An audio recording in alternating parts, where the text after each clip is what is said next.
एक बात बताओ, जब कथा अच्छी लग रही है तो दान क्यों ना कर रहे तुम? थोड़ा थोड़ा सभी दान करते रहो। कल कथा सुनी तुमने पंडित जी की, एक और सुना दो तुम्हें, ना जाने तुम्हारे दिमाग में आ जाएगा। कंजूस सेठ जी की कथा एक और सुन लो। कल कथा सुनाएंगे राजा परीक्षित की। एक कंजूस सेठ जी है, जैसे तुम्हारे गांव में हो एक कंजूस कोई ना कोई। मुझे तो लग रहा तुम सब कंजूस ही हो। अब माह का महीना चल रहा था, उनकी धर्मपत्नी बोली, महाराज देखियो सब जा रहे हैं पूर्णमासी है, गंगा जी नहाने, ब्रजघाट तुम भी चले जाओ। अब कंजूस सेठ जी बोले, अरे नहाने जाऊंगा तो 10 रुपए तो देने पड़ेंगे मयूरी वाले को, और कम से कम 10 रुपए ले लेंगे पंडित जी वो घाट पर जो बैठे रहे तिलक लगाने वाले। भैया हम ना जा रहे, खजाने में कमी आ जाएगी। उनकी धर्मपत्नी बोली, महाराज देखिए चले जाओ, सब जा रहे हैं गंगा जी नहाने, तुम भी चले जाओ। बोले ठीक है जा तो रहा हूँ। कंजूस सेठ जी बहुत थे, वो सोचते थे 1 रुपया कम ना हो जाए खजाने में, चाहे जान चली जाए। बोले ठीक है मैं जा तो रहा हूँ, लेकिन शर्त एक होगी। बोले क्या? यहाँ से ब्रजघाट तक पैदल पैदल जाऊंगा, जिससे पैसा तो ना जाऊंगा। बोले ठीक है महाराज चले तो जाओ। अब वो चले गए, गंगा जी पे पहुंच गए। मन में विचार किया, यार सभी स्नान कर रहे हैं यहाँ घाट पर, तो अब यहाँ तो पंडित जी बैठे होंगे, मैं भी नहाऊंगा, कपड़े पहनूंगा तो पंडित जी बुलाएंगे, तिलक लगाएंगे, दक्षिणा मांगेंगे, यहाँ भी पैसा। अब मन में गंगा जी पे खड़े होकर विचार करने लगे किधर स्नान करूं। इधर उधर नजर डाली तो बोले उधर चल जाएंगे, इधर ब्रजघाट से आगे थोड़े से पूर्व की तरफ। मन में विचार किया इधर शमशान घाट है, और शमशान घाट में स्नान करूंगा, वहां पंडित जी ना बैठी, शमशान घाट में कोई ना आएगा। अब अपने वस्त्र उतार करके शमशान घाट में और स्नान करने चले गए। अब शमशान घाट में जैसे स्नान करने गए, अब तुम जानते हो कि शमशान घाट में कौन रहता है? कौन कौन जानते हो? बताओ कौन रहते हैं? अरे बताओ ना, जानते हो तो। कौन से भगवान रहते हैं? आवाज आई जैसे कुछ प्रेत। जोर से बताओ। महादेव, इसका मतलब कलश वाली कन्या जानती है, ताली बजाओ इनके नाम की। भोलेनाथ महादेव शमशान के वासी कहते हैं, वो शमशान घाट में रहते हैं। भोले बाबा ने सोचा भाई कंजूस तो मैंने बहुत देखे, एक तो सवारी में बैठ के नहीं आया और 10 रुपये के चक्कर में शमशान घाट में आके स्नान कर रहा है। बेटा चिंता मत करें। अब भोले बाबा ने पंडित जी का रूप धारण किया, और जैसे ही सेठ जी ने पहली डुबकी लगाई, और डुबकी लगाते ही भोले बाबा पंडित जी का रूप धारण करके आ गए। बोले लाओ यजमान दक्षिणा दे दो। अब सेठ जी बोले भाई यहाँ हमसे पहले तो कुछ था नहीं, इसलिए तुम्हें शमशान घाट में आया, लेकिन ये कहां से आ गए? भाई ये तो हमारे समझ से बाहर। बोले हाँ पंडित जी दक्षिणा तो मैं दूंगा। जो कंजूस सेठ जी थे वो कह रहे थे पंडित जी से दक्षिणा तो मैं दूंगा 1 रुपया। तो भोले बाबा बोले लाओ 1 रुपया लाओ, कम से कम खजाने में कमी तो हो, लाओ 1 रुपया।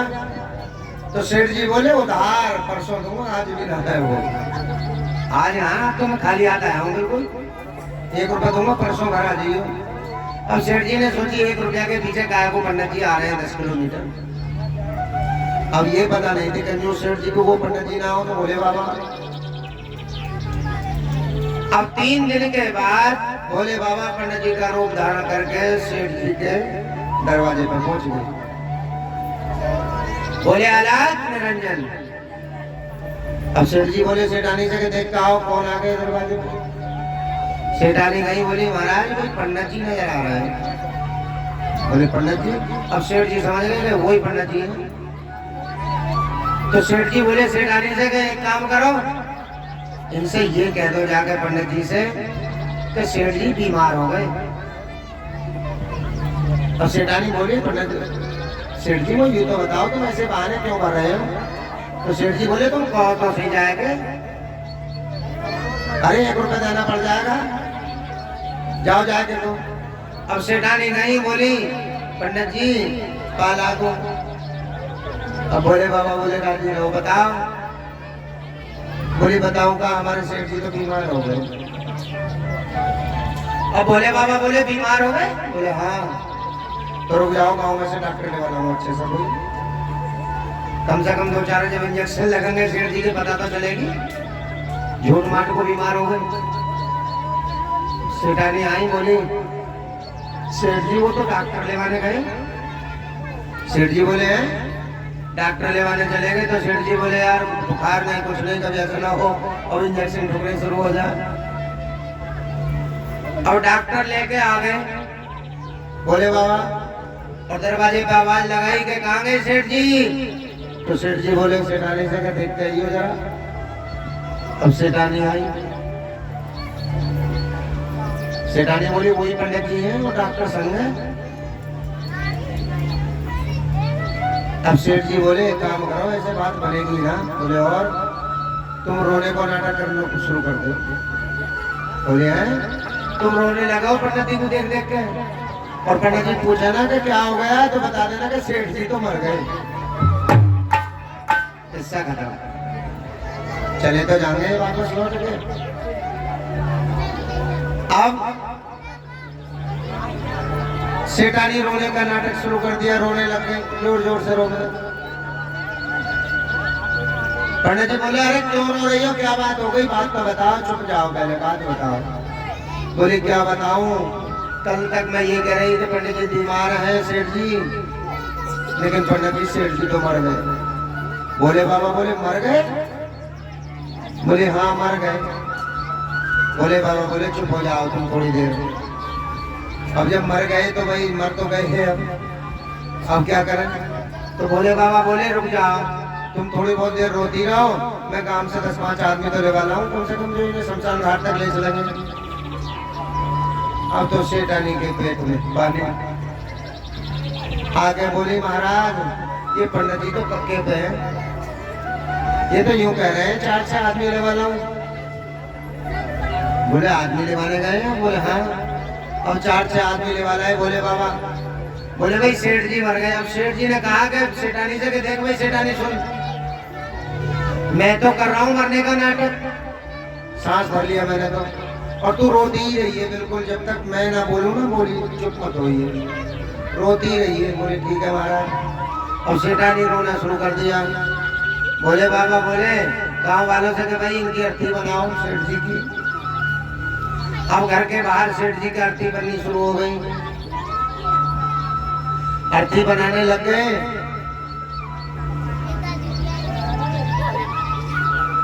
अब भोले बाबा ने कहा 4-6 लोगों से भाई सेठ जी को ले आओ अर्थी पे। अब सेठ जी को अर्थी पे लेटा दिया। अब सेठानी बोली हे भगवान कभी ऐसा ना हो सचमुच को सेठ जी को ले जाए गंगा जी है, ये तो मरने का झूठा नाटक कर रहे हैं, कभी ऐसा ना हो सचमुच को ले जाए, मैं तो वैसे विधवा हो जाऊंगी, हे भगवान। अब जैसे ही वो लिटा दी अर्थी पे और लेकर चले सेठ जी को, तो सेठानी कह रही, सेठानी तो सचमुच को ही कह रही, अरे गांव वालों मैं कसम खा रही हूँ मान जाओ ये मरे ना है, रुक जाओ, देखिए मैं तुम्हारे हाथ जोड़ रही हूँ, छोड़ दो, ये मरे ना है, सेठ जी बोल जाओ। तो भोले बाबा कह रहे जिसके मर जाओ मैं ना वो ऐसे ही कहते हैं, और जो मर गए वो लौट के वापस ना आते हैं। तो सेठ जी गए, बोली ना गए मैं कसम खा रही हूँ पंडित जी ये मरे ना है। अब सेठ जी बोले ही नहीं, ना बोले, धीरे धीरे उन्हें शमशान घाट तक ले गए। अब सेठानी बोली हे भगवान अगर मैं इन औरतों के साथ घर को वापस लौट जाऊं तो सचमुच में मर जाएंगे पंडित जी, अगर मैं घर लौट गई तो सेठ जी को जला देंगे ये। अब जितनी भी लेडीज जाती हैं पीछे पीछे वो भतेरी कहते रही सेठानी को अभी आ जाओ, अभी आ जाओ। बोले अरे बहना छोड़ दे, मैं कसम खा रही हूँ, अपने आदमी की कसम खा रही हूँ, मेरे सेठ जी मरे ना है। अब लेडीज से भतेरी समझा रही बहना ज्यादा चाहते होंगे आपको, सेठ जी ज्यादा चाहते होंगे, देखिए अभी ना बोल रही। अब तो ले गए गंगा जी को, अब तो भूल जाओ। बोली कैसे भूल जाओ, अब वो तो अपने दिल की बात बता रही हैं, लेकिन उन औरतों को कुछ पता नहीं बात सच है झूठ है। अब गंगा जी पे पहुंच गए, अब गंगा जी पे आरती रख करके चिता बनाने लग गए। अब सेठानी बोली भगवान अब तो बस 10-5 मिनट का खेल है सेठ जी का, अब तक ना मरे पर अब मर जाऊंगा। अब चुप चुप गई। अब जितने भी वहां व्यक्ति थे वो कुछ दूर जाकर स्नान कर रहे हैं। अब सेठानी गई कान में बोली पंडित जी से, अपने सेठ जी से, अरे सेठ जी सुन रहे हो? सेठ जी उठो तो सही। सेठ जी बोले हाँ बताओ। अरे महाराज बोल जाओ, तुम चिता पे लिटाने वाले हो 5 मिनट में, चिता तैयार हो गई। तो सेठ जी बोले ये देखो तो पंडित जी कहाँ, पंडित जी तो ना है, अगर मैं उठूंगा तो रुपये मांगेंगे। पहले ये देखो पंडित जी भाग गए। अब जैसे ही सेठानी ने देखा घूम करके तो पंडित जी पीछे से आ रहे। बोले पंडित जी तो आ रहे हैं अभी। तो सेठ जी बोले और रो अभी तुम। बोले महाराज मुझे कौन सा दंड दे रहे हो तुम? अरे मैं 1 रुपया की बात है, तुम मत दियो मैं दे दूंगी। तो सेठ जी बोले तू देगी तो भी खजाने में कमी आ जाएगी, बात तो एक ही है, 1 रुपया हम दे क्यों? अब बोले सेठ जी को नवा भी लाए गंगा जी। बोले भाई अब तो इनका राम नाम सत्य होने वाला है। चिता पे लिटा दिए, अब वो अग्नि प्रकट करते हैं। अब थोड़ी देर के लिए भोले बाबा अंतर ध्यान हो गए। क्यों? कि भोले बाबा तो समझ गए सबकी बात।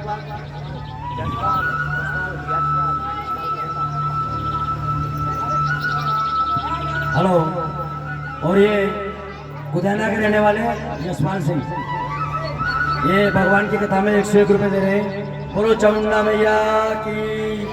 भैया वो कल जो भैया हमारे लिख रहे थे सहयोग कॉपी वाले, वो कहाँ गए? आए ना, कृपा करके आ जाएं, वो सहयोग लिखते रहे भैया। अभी कंजूस सेठ जी की कथा सुनिए मेरी माताएं, सब सहयोग करेंगी, चिंता मत करो।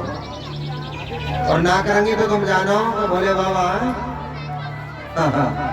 और पंडित जी का रूप धारण करके आ मैं वो पंडित ना जाने किस रूप में आ जाए। अब भोले बाबा ने सोचा कि भाई कुछ देर के लिए अंतर ध्यान हो जाऊं। भोले बाबा तो अंतर ध्यान हो गए। सेठानी आई, बोले महाराज देखिए मैं तुम्हारे हाथ जोड़ रही हूँ, मुझे तुम क्यों विधवा कर रहे हो? हैं? उठ जाओ। अब यहाँ तक बतेरी में रो रही। बोले एक बात बता पंडित जी गए? बोले हाँ पंडित जी अब दिखाई ना दे रहे।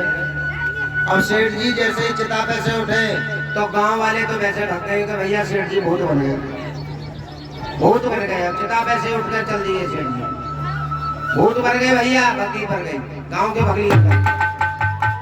अब जैसे ही सेठ जी सेठानी को लेकर चले, बोले आओ अब चल रहे घर को। तो पंडित जी ना आ तो और पंडित जी तुरंत सामने ही आगे, बोले लाओ यजमान पैसा दे दो,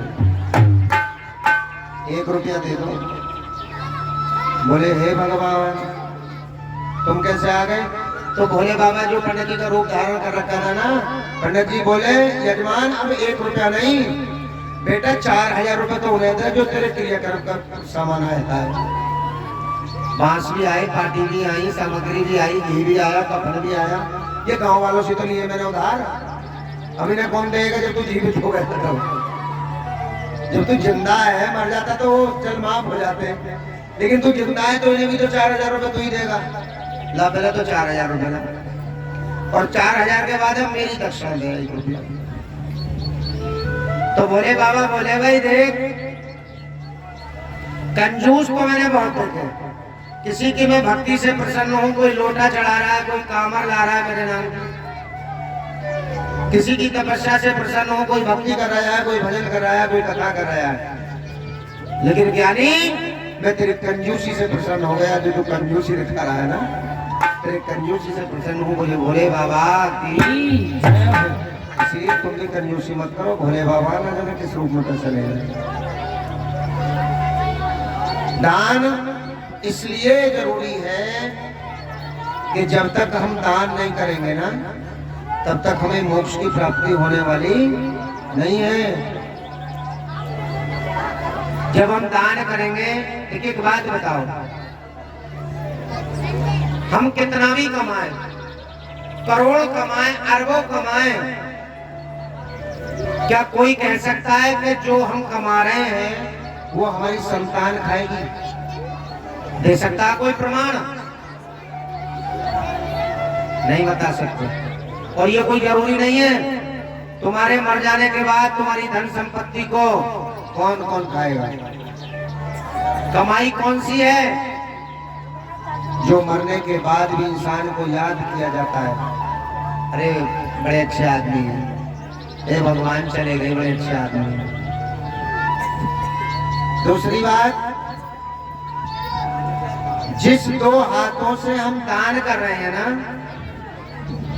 ये हमारा वहां जमा हो जाता है जाकर के, वरना कोई किसी का नहीं है। नहीं बाजू दियो, इसलिए तो हमें ना दे सकते, मजबूरी है। इसीलिए बताया है कि भक्तों, संसार में कोई किसी का नहीं है। जो हम दान कर लेते हैं दो हाथों से, वही अपना है।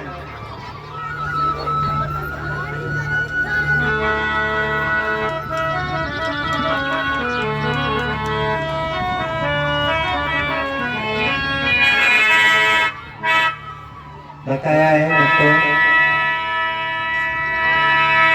हो जाएगा जब यहाँ से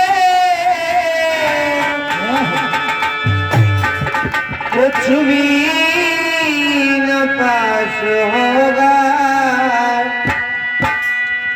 2 गज कफन का टुकड़ा तेरा निवास होगा। कफन का टुकड़ा